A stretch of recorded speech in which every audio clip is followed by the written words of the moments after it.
Hello and welcome to another episode of our From the Helm series live here at Bell Financial Group. I'm Grady Wulff, Senior Market Analyst with Bell Financial Group.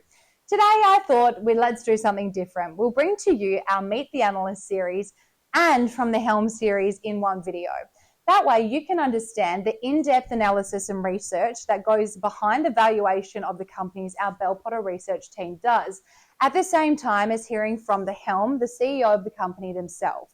With that, I bring to you John Hester, our healthcare analyst in the Bell Potter research team, who provides really in-depth analysis and really great stories of the companies he covers, as well as Silviu Itescu, the CEO of Mesoblast, a company that has been making waves in the industry recently following the commercialisation and approval of its Ryoncil drug, to understand John's valuation of the company as well as what the company is up to and the pipeline for the next 2 years, which is very exciting.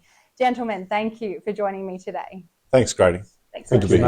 Nice to be here. Now, congratulations on the approval of Ryoncil. Obviously, for our investors, they might not know about this drug just yet, also about graft versus host disease. Silviu, can you give us kind of an overview of what it is for our investors out there? Graft versus host disease happens in people who've got an underlying leukemia, have been treated with chemotherapy to cure their leukemia. Unfortunately, that also destroys your bone marrow, so then they need a bone marrow transplant from an unrelated donor. 50% of the time, the bone marrow transplant attacks them and attacks their skin, the gut, the liver. And unfortunately, for those who don't respond to steroids, it's often fatal. Yeah, absolutely. And 70% to 80% of children will die of this disease within the first 3 to 6 months. Yeah, so for those who don't know Ryoncil, it has been approved. It's the world's first treatment for this disease in children in the US. Can you tell us about the principles of this drug and how exactly it works? Is it an injection? Is it a tablet? What's it about? Sure. So Ryoncil is the first and only FDA-approved stem cell product in the US. It's an off-the-shelf stem cell therapeutic. Mm-hmm. We make it from healthy donors who provide a little bit of their bone marrow donated to us. We then manufacture it industrialized manner. It's manufactured in the US, and then it's expanded, so it's multiplied in large numbers. You end up with a very potent cell product that's frozen at minus 130, and we ship it around to the end user, to the hospital. Yeah. Now, can you take the moment to describe the FDA approval process? Now, obviously, it's quite a lengthy process. Investors know from day one of discovering a drug to getting 10 years down the track to commercialization. It's been a really long process. Can you tell us about the process for Ryoncil? Well, apart from the fact that we were successful in our phase 3 trial, we met the endpoint. The children who were treated in our phase 3 trial have, instead of a 30% survival, have a 70% survival. So it's highly successful. Despite all that, it's the first in class of a new whole range of therapeutics, and it was a difficult process to get through the FDA. Yeah. Very conservative group of reviewers, despite the fact that when we were first reviewed, the experts in the world voted 9-1 that the product should have been approved. We were still rejected. Because of the one? No, just because the FDA felt very conservative. Yeah. And so then we went back and we performed some additional studies. We showed that the children who were alive from the trial had a very high success rate, even for 5 years, meaning that there's a very high curative rate. Yeah. So it's not just short-term, it's long-term. We also improved some of our what's called potency assays, meaning that we can demonstrate that every single batch of product is exactly the same and delivers the exact same outcomes. And that's what the FDA wanted to see, which we met their requirements, and we were fortunate that actually about 7-8 months ago, we were the first stem cell product to be approved in the US by the FDA. Now, John, obviously you've covered Mesoblast for quite a while now. You've been quite bullish on the company. They've just reported June revenues for the quarter, which included the first ever sales of Ryoncil. How did you assess them as going? Yeah, so the company reported gross revenues of $13.5 million US. That's not the bottom line though. We're looking for net sales, and that'll be reported in a few weeks' time when the company reports its half-year result. So at $13.5 million at 1.5 or thereabouts, slightly less than that, for a full course of therapy, the adoption rate was very, very good in that first quarter. Now, this was the first quarter on market in the US. It was subject to a limited rollout amongst a smallish number of hospitals, though that hospital adoption base will grow in subsequent quarters. Yep. So we're very confident that the revenues are going to grow exponentially in the coming year. Now, talking about the growth that you're looking at, obviously you do project and forecast the outlook for growth of revenues. Yep. What are you expecting over the coming quarters? What growth rate are you looking at? So for fiscal year 26, so we've just started fiscal year 26, we're looking for around about 70 million US of revenues. Now, bear in mind that the net number for the first quarter was around about 12, say. Annualise that, you get to 48. We're still pretty comfortable that 70 number is achievable. It's a big number, but it's obviously a very crucial part of the market as well. Now, Silviu, switching gears, Mesoblast is not a one asset company. You have another asset and another few assets actually underway right now. But your candidate in Revascor for the treatment of heart failure, you have the DREAM-HF trial reported in 2022. Can you give us a quick wrap of that drug and what that is aiming to do in the market? Well, all of our drugs leverage similar technology, Yeah. cells that actually turn off very bad, damaging inflammation. So heart failure is another disease which is caused by severe inflammation. And in our first phase 3 trial, what we showed is that patients who had high inflammatory disease were much more at risk of dying, and treatment with one shot of Revascor by catheter into the heart muscle significantly reduced mortality by about 50 to 60% over a 3-year period, and even more dramatically reduced the risk of having a heart attack by about 88%. Wow. So these are big numbers when you think that it's one shot of our cells on top of the maximal standard of care. How does it compare in the amount of cells you need per injection and per dose from Ryoncil to Revascor? Well, it's a different product, Yeah. and it's a different disease. So GVHD is an extremely fatal disease, if not turned off immediately. So we use Ryoncil as a multi-infusion product intravenously. Heart failure is a little bit more indolent, takes longer to succumb. Yeah. And so one shot, but a higher dose, 150 million cells, one shot seems to give us at least 3 years worth of benefit. Wow. So we're very excited about that program. And in fact, we have another component of the heart failure indication for patients at the most extreme end who are being kept alive by an artificial heart called an LVAD.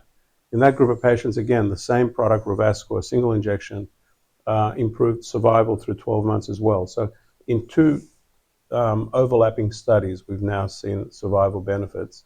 And those are discussions that we're having with the FDA around potential approval for Revascor. Now, on that topic of the FDA, you did recently meet with them to talk, and there was some positive news coming out of that chat. Can you tell us about the way forward and what's shaping up for Revascor? Yeah, look, in the area of heart failure, the pathway we hope to see is through an accelerated pathway towards approval. The meeting we just had with the FDA, we were in alignment on potency assays, manufacturing, and what a further trial would look like post-approval for the broader indication. So we were delighted by the outcome of that study. Yeah, they must see something that investors are obviously seeing right now as well in the company. Now, John, how does heart failure indication measure up against graft versus host disease, and how will commercialisation proceed, assuming the accelerated approval is provided next year? In one word, big. The heart failure market is multiples of the size of graft versus host. There's something like 6 to 7 million patients in the US newly diagnosed every year, Silviu. I think that's about right. That's right. Of those, about 1 million have the deadly combination of ischemic heart disease with inflammation. Wow. So your potential market here is looking at up to 1 million patients a year at somewhere between 10 and 20,000 per patient for a single injection. Yeah. Okay, so the numbers grow very, very substantially. In terms of commercialisation, look, the company's yet to come out to the market and discuss that in any great detail, but my expectation would be that there will be a partner involved. There are multiple companies, the Lillys, the top tier pharma groups who have got established sales forces. There's no need for Mesoblast to turn around and establish, a copycat of that sales force. So I expect that they'll do a commercialisation transaction. Won't necessarily be a license transaction, but a commercialisation transactions with one of those groups. Yeah. And bearing in mind that some of the largest revenue-generating heart drugs are imminently coming off patent in the next couple of years. So we expect that there'll be a very significant appetite for this first-in-class therapy in the cardiac market, in the not too distant future. And for investors who might not understand that some drugs are coming off patent, what does that open up the opportunity? Like, how is that an opportunity for Mesoblast? Well, the largest heart failure drug in the world at the moment is from Novartis. It's called Entresto. Its revenues in fiscal year 25 are on track for $9 billion. Wow. And that drug will become a generic within a couple of years. Yeah. So, all these large pharma groups need to replace those revenues because once the drug comes off, particularly small molecule drugs come off patent, their revenues will cut by 50 to 60% once the 3 or 4 generics come on market. Yeah. So that's a big gap that they've got to fill. Yeah. And there's plenty of M&A teams looking for replacement products. Silviu, finally, what is the key learning points that you've gone through for the Ryoncil process that you're going to take with other candidates in the works right now in terms of getting them to commercialization more rapidly? Look, I look at Ryoncil as a halo product. First of all, we demonstrated that we could get a first-in-class cell therapy product over the line with the FDA. So that's the first lesson. How we did that is a process in itself, and we've learned from that and adapted it to all of our other pipelines that allows us not to make the same mistakes. You don't make the same mistakes twice. And so we're very confident that we know how to take a product through the FDA. Since FDA approval, we've really put up in rapid time from a standing start a strong sales marketing team that's shown that we can bring a product to the end user, that we've achieved good adoption rates rapidly, and most importantly, that we can interact with the payers, the healthcare payers in the US. We've now got about 250 million lives covered by private insurance. We've got federal Medicaid coverage. We've got every state in America has mandated to cover it through Medicaid. Yeah. So the fact that we can do all of that, get reimbursement, get paid, and start to make inroads into the whole market are lessons that are totally translatable to all of the rest of our pipeline. It's very, very good for the outlook for the company. And finally, John, why are you so bullish on Mesoblast? And you have been for quite some time. Yep. It's not an overly covered stock in the market. So what attracted you to the company? Well, first of all, the valuation. Yep. $3 billion of market cap today, I believe, is a fraction of what this group will be worth in 3 or 5 years' time with multiple products on market. Just to remind everyone, Ryoncil sells for approximately $1.4 million in the US. Per dose? It is per patient. Which is per patient. nuts. Yeah. You've got label expansion coming in inflammatory bowel disease for that, as well as in the adult population for graft versus host. We've talked about acute respiratory distress syndrome as well. There are multiple label expansions in the pipeline at this time, and those are real. And those have all been subject to clinical trials in the not too distant past. And that's just the one drug. That's just the one drug. And then you've got the other ones in the pipeline as well. So then you've got heart failure, and we haven't even talked about lower back pain today. Exactly, we've got that as well. So that trial is currently in its second phase 3 at the moment. It is expected to complete recruitment in the early part of calendar year 26. And then a 12-month period for the data to mature. So the pipeline is full. The company has taken a very staged approach, a measured approach to the deployment of their capital to manage these risks. And so in a few years' time, we're quite confident that this picture is going to look very, very attractive. So the only way is up, according to John and Silviu. Thank you so much for joining us today from the Helm and with Meet the Analyst.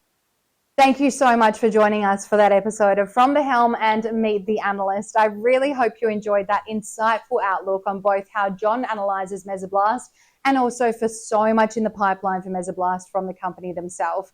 I really hope you enjoyed it as much as we did filming it. If you did, be sure to subscribe to our YouTube channel to stay up to date with all market commentary, insights, and obviously exclusive interviews like the one we just did.